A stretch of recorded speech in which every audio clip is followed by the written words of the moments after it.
Good evening and thanks for joining us. I'm Bruce Frisco. It is Tuesday, the 31st day of March. This is CTV News. Tonight, fueling inflation. Gas prices are up again. So where does it end? Standing their ground, farmers fight for the return of provincial veterinarians. And rising from the ashes, a Halifax business reopens after being destroyed in a fire. Live from our Maritimes News Center, this is CTV News. Here is Bruce Frisco. Good evening. It would have been unthinkable about 6 weeks ago, but gasoline is rapidly approaching $2 a liter in our region, and diesel hitting close to $2.50. The ongoing war in Iran is choking supply around the world and driving up prices for other goods and services. Here's CTV's Jonathan McGuinness. Since the beginning of March, the minimum price for self-serve gasoline in Nova Scotia has skyrocketed from $1.47.7 to $1.82.9 a liter. The story is the same right across the country. Prices on the gasoline side are up more than 40%, and on the diesel side, and I'm sure truck drivers have noticed, it's way above 50%. Everyone's just trying to figure out the Strait of Hormuz, whether it will be blocked, and what that looks like to a global economy that needs 100 million barrels of oil that's only getting about 80 or 85 million barrels a day. The International Air Transport Association shows worldwide average jet fuel prices now sit at 104% above where they were last month. That gets passed on to consumers. I can't imagine being an airline having hundreds of planes in a fleet trying to figure out heads or tails of what's happening to jet fuel prices. So, on top of today's gas price hike, the federal industrial carbon tax is scheduled to increase tomorrow. A carbon tax on refineries makes it more expensive to drive. A carbon tax on fertilizer plants make it more expensive to eat. And a carbon tax on electricity makes it more expensive to live. Factors that are causing people to cut back on their expenses, including the amount of gas they're putting in their vehicles. Jonathan McGuinness, CTV News, Halifax. After yet another contentious day at Halifax City Hall, Haligonians finally know tonight how much more they'll be paying in property taxes. 7.5% is the number, an estimated $284 more for the average single home residential bill. The mayor and two councillors voted against the final budget, though, which triggered some pretty tense exchanges. Today, I must act in accordance with my own principles and in accordance with the message of affordability that I've heard from residents across 16 districts. I think not voting for the budget is a bit of an entitlement. This isn't an opportunity to kind of, put our stake in the ground and say, hey, I'm not getting everything I want and therefore I don't support this. Mr. Mayor, I'm really disappointed in your leadership when you come out and make those comments. The overall operating budget pegged at $1.45 billion, while the city's capital plan is $331 million. The city of Charlottetown approved its budget today as well, but residents there will not be paying more. Officials say operating and capital budgets are approved with no change to the property tax rate. The total combined capital budget for the city corporation and water and sewer utility, $97.3 million, including $32.8 in partner funding.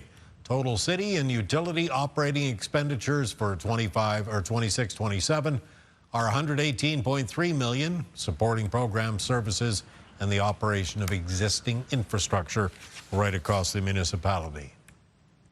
Get the Maritimes top stories, breaking news alerts, and watch live. Download the CTV News app.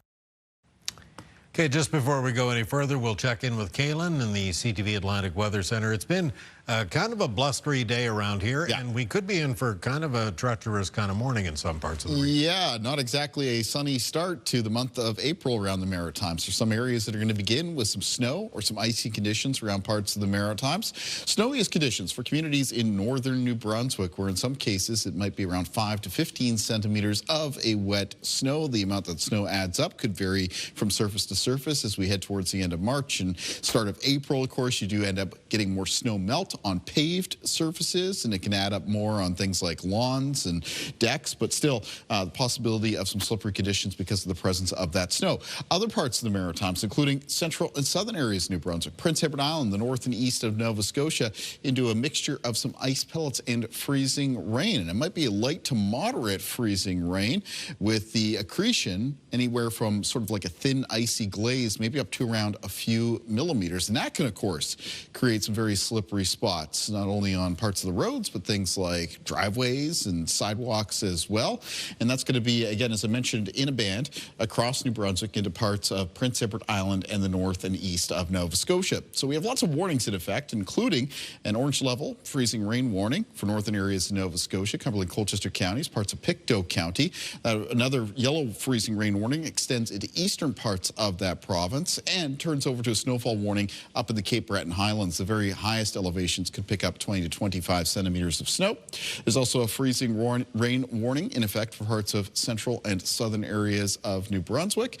I'll have more on the timing of this weather system and what's coming up in behind it when I'm back a little bit later on. Bruce.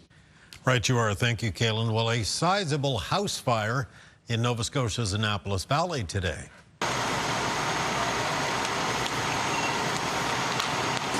A large Victorian home on Highway 1 in Hants Border was gutted by a large blaze. Call came in just before 1 p.m. with about a dozen local fire departments responding, including several from Kings County. In the end, an excavator was needed to take down what was left of the structure. There's no word on a cause.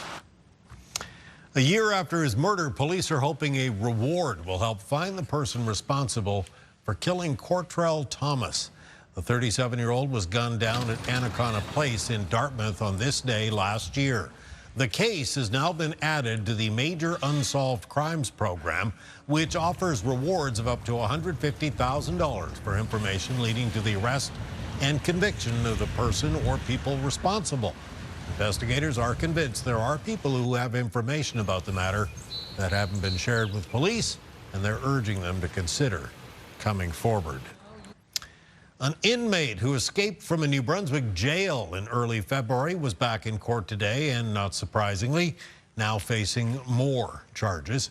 Todd John Lewis is now facing a total of 13 offenses, including obstructing a police officer. Lewis jumped a fence and ran away from the Southeast Regional Correctional Center on February the 12th. He was recaptured March 23rd. In a brief video appearance in court today, he told the judge he had not yet applied for legal aid. He was urged to do that before his next scheduled court appearance coming up on April the 14th. A crackdown on illegal cannabis shops in Nova Scotia has resulted in the removal of thousands of products, some of which contain many times the regulated amount of THC. RCMP say what's unsettling is that many of the products look like snacks or candy. It does not have the same logo that is required from Health Canada. Since early March, police have targeted scores of storefronts, many on First Nations communities. Among the items seized are chocolate bars containing up to 8,000 milligrams of THC. That's thousands of times more than the legal limit of 10. Officers say the packages mimic cereal, candy, chips. It makes them really appealing to children. Goal with all of these inspections is safety of the public. We know that when products are in packaging that doesn't follow Health Canada requirements or is sold in ways that aren't safe, those are things that could come back and harm the people who are using those products. Police argue the products are unregulated, potentially unsafe, and perhaps linked to organized crime. New numbers are suggesting that Nova Scotians are drinking more alcohol and consuming more cannabis. Third quarter financial results for the NSLC were released today. Total sales from September 29th to December 28th last year were up 2.3% to $236.2 million, with an increase in both beverage alcohol and cannabis sales compared with the same period last year. Beverage sales increased 1.1% to $201.4 million. Cannabis sales were up 10% to $34.8 million. Earnings increased 1.3%, $76.7 million for the NSLC. Dozens of New Brunswick farmers gathering in front of the legislature in Fredericton today, voicing their concerns over the province's decision to phase out provincial vet service. The cost-cutting decision was revealed in the deficit budget, but those who care for the livestock say the farmers will pay a price that's much higher than the savings. CTV's Avery McCrae explains. Restore the funding now! Restore the funding now! Rural New Brunswick is going to suffer without our provincial vets. That's why third-generation dairy farmer Russell Kay felt it was necessary to make the near 3-hour drive through the conditions from Bathurst. The province says the service cut will save them just over $4 million annually, but Kay argues more will be lost than saved. About a month ago, we had a cow she presented with a twisted uterus. We ended up having to do an emergency C-section, and that took 3 hours. And the only reason the cow and calf survived is because of the provincial veterinarians being there. The changes mean farmers will have to rely on the private sector in the years ahead. They argue the resource won't be ready by the time the provincial service is phased out. It's just not going to happen. So if my horse gets sick on January 1st and she's really, really sick, she's going to die. A petition to reverse the budget decision has garnered over 31,000 signatures. They're going to be unhealthy, sick, not being able to produce. At the end of the day, it's not just about what they produce. We get attached to these animals. They become part of the family. CTV reached out to the province for comment on the rally, but did not receive a response by airtime. But previously, they've said they will help provincial veterinarians set up private practices. Avery McCrae, CTV News, Fredericton. Nova Scotia's Auditor General says it's not clear if the province is getting its best value for billions of dollars in healthcare spending. The AG raising a red flag about contracts being awarded through an alternative procurement process rather than competitive building. This in her latest report today. I would say I'm surprised at the extent to which sole sourcing of the contracts was taking place. And when we show in this report that 4 of the 6 we couldn't find the justification to support, it certainly calls into question that very thing. Alternative procurement is an actual process. We're not the first government to use it, for sure, but we might be the first government that felt a real urgency to deliver for Nova Scotians on healthcare. And this government is just flouting every rule and every norm around how it spends and how it deals with the public purse. And I think Nova Scotians should be very concerned. Nova Scotia Health says the alternative procurement allows it to deliver better value, faster service, and stronger results for Nova Scotians. Nevertheless, the agency has agreed to implement all 13 recommendations in Kim Adair's report. All right, time for a quick break. Still to come, Kaylin's full forecast, and we'll explore the difficult decision faced by seniors. When is a good time to give up driving? Coming up next, though, the nuclear option. We are the only other province except Ontario that has that capacity. It was laid on the table in a government report, but how realistic is it to build another reactor? That's next. Stay with us.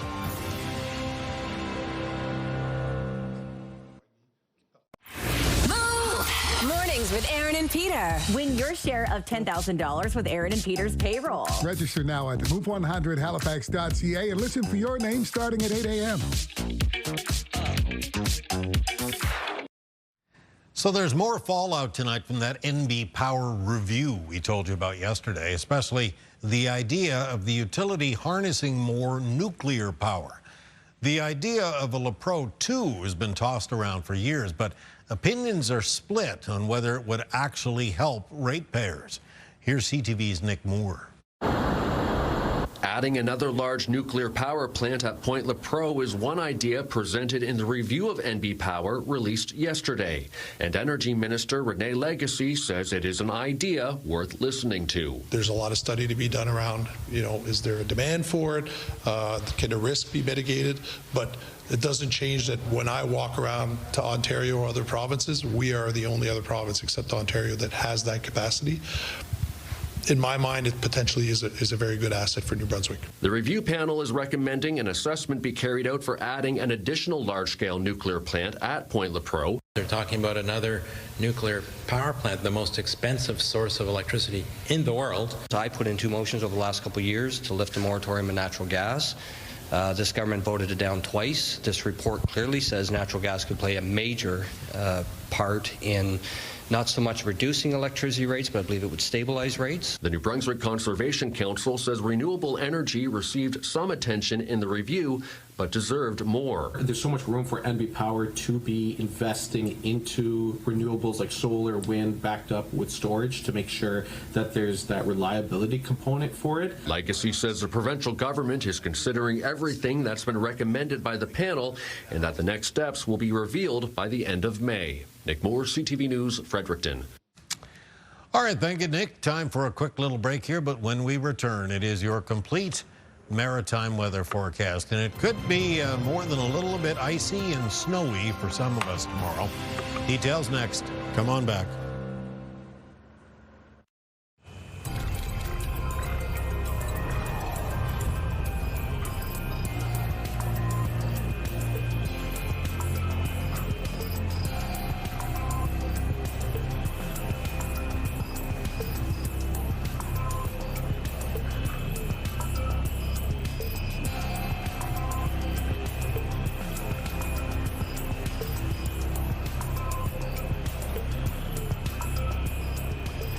Tuesday night, 31st day of March. It's slowly winding down and just not going out quietly.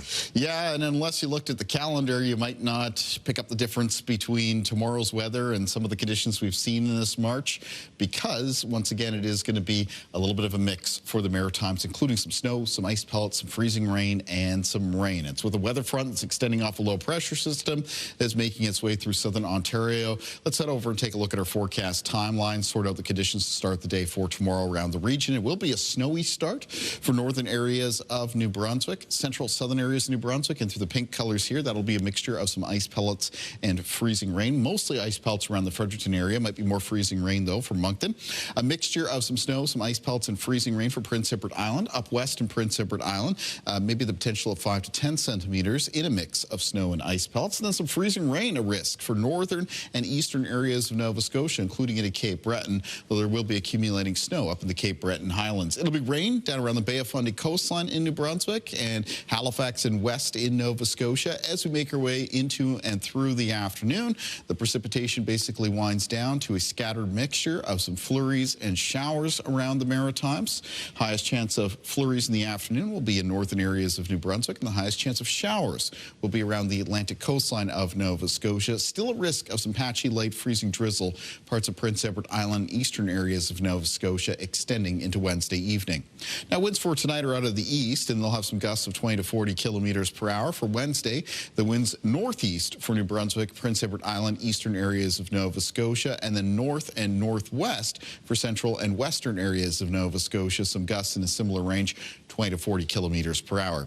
Low temperatures for tonight will be chilliest in northern areas of New Brunswick, Prince Edward Island, the north and east of Nova Scotia. There, a lot of lows between -5 and 0, and they're remaining just above the freezing mark around the southwestern corner of New Brunswick and western areas of Nova Scotia. Highs for tomorrow in the north of New Brunswick between -1 and +1, with central and southern parts of the province with high temperatures late in the day of 3 to 6 degrees, except chillier around Moncton, the southeast. There, highs between 0 and 4. For Prince Edward Island on Wednesday, high temperatures between 0 and 2 degrees. In Cape Breton, high temperatures between 0 and 3. For the North Shore and Eastern Shore of Nova Scotia, high temperatures between 1 and 4 degrees. In Cumberland and Colchester counties for tomorrow, high temperatures mostly between 2 and 6. For Halifax County, high temperatures between 5 and 9 degrees. Into Lunenburg County, most of the high temperatures between 7 and 9. As well as for Queens County, Shelburne County, and the Tri-County region. The Annapolis Valley for tomorrow, most communities with a high temperature near 6 degrees. Taking a look at the extended forecast for New Brunswick on Thursday, it's a mix of sun and cloud. Flurries developing Thursday night, turning over to a wintry mix of weather on Friday. After that, it's a mix of sun and cloud on Saturday. Rain still in the forecast for Easter Sunday, followed by a chance of flurries on Monday. A mix of sun and cloud on Tuesday of next week. For Nova Scotia, during the day on Thursday, increase in cloudiness. Some flurries expected Thursday night. Rain, or a bit of an icy mix of weather. That would be ice pellets turning through freezing rain over to rain for Friday. On Saturday, it's a mix of sun and cloud. Showers in the forecast for Sunday, and a chance of showers after that on Monday, followed by a mix of sun and cloud on Tuesday of next week. And for Prince Edward Island coming up on Thursday, it's a mix of sun and cloud. A wintry mix possible on Friday. That'd be snow turning through ice pellets over to freezing rain and rain, very much like what we're going to be seeing overnight and tomorrow morning. A chance of flurries on Saturday, showers in the forecast for Sunday, and then a mix of sun and cloud for Monday and Tuesday. Bruce. Hopefully April will be better. We'll find out. All right, thank you, my friend. Step aside for just a couple of minutes. Stay with us. Be right back.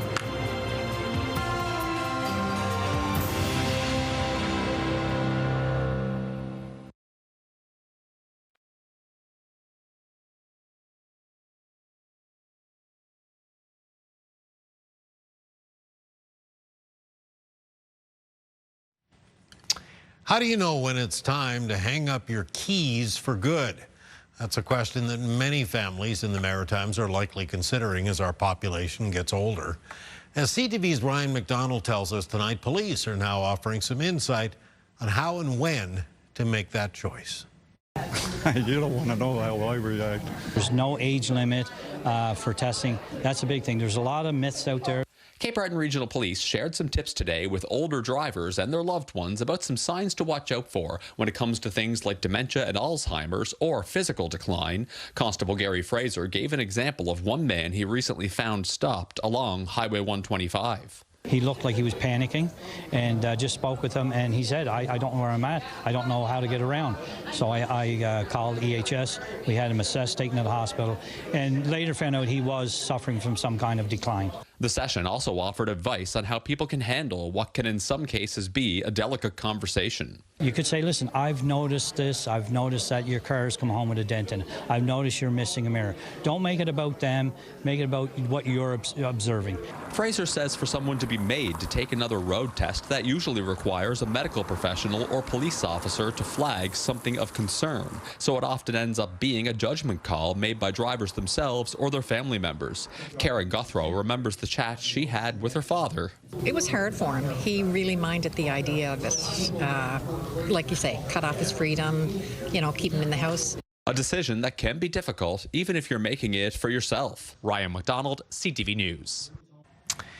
Thank you, Ryan. Time for one final break tonight. Coming up, rising from the ashes. Everything in here was a total loss because of the smoke and the soot and the water. Destroyed by fire, a popular local grocery store is back in business. That's next. Stay with us.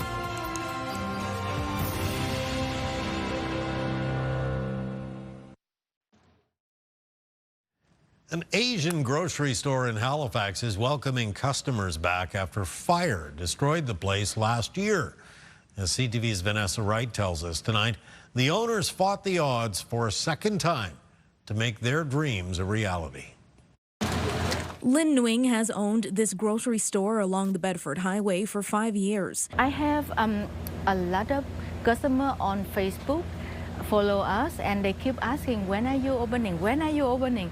In the beginning, I said, I'm so sorry, I don't know when I can, but I try my best to reopen this. Last October, a fire ripped through the building, destroying hundreds of her Vietnamese products, many of which are hard to find in the city. Everything in here was a total loss because of the smoke and the soot and the water. But Nguyen and her husband Harold weren't ready to call it quits on a business that means so much to them and the community. So over the last 6 months, they restored it one product at a time.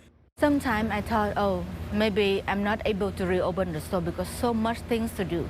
As she doubted whether the business would make a comeback, her husband made a promise. He said, don't worry, I bring the store back for you. And he did. But it was a team effort. They spent days and nights working on repairs. In the end, it was all worth it. I'd do it again. I don't want to, but I would do it again if I had to. Knowing their Canadian dream is always worth another shot. Vanessa Wright, CTV News, Halifax. Thank you, Vanessa. That is your late news tonight. Just a reminder, if you joined us late or you'd like to take a closer look at anything you've seen, ctvnewsatlantic.ca is your home for news. I'm Bruce Frisco. Thank you for staying up late with us tonight. Have a good evening. We sure hope to see you again tomorrow.